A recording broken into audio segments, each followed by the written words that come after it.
मेलसी से रिपोर्ट कर रहे हैं Sharafat Ali Sharafat. Inspector general of police Rao Sardar Ali Khan के हिदायत खुली कचहरियों का इनेकाद किया गया।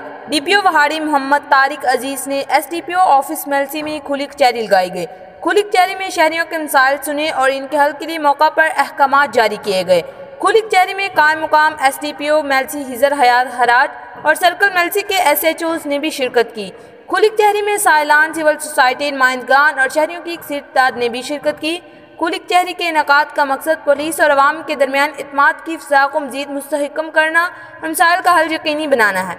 खुली कचहरी में आने वाली शिकायत पर शहरियों की दाद रसी यकीनी बनाने के बाद खुद फॉलो अप रिपोर्ट लूँगा। किसी भी शहरी के साथ ज़्यादती हरगिज़ बर्दाश्त नहीं की जाएगी। पुलिस शहरियों की मददगार है। मेरिट पर तफ्तीश और इंसाफ की फ्राहम को यकीनी बनाया जाएगा। अमन व अमान के क़याम, लोगों के जान और माल की हिफाजत के लिए तमाम मुमकिन इक़दाम किए जा रहे हैं।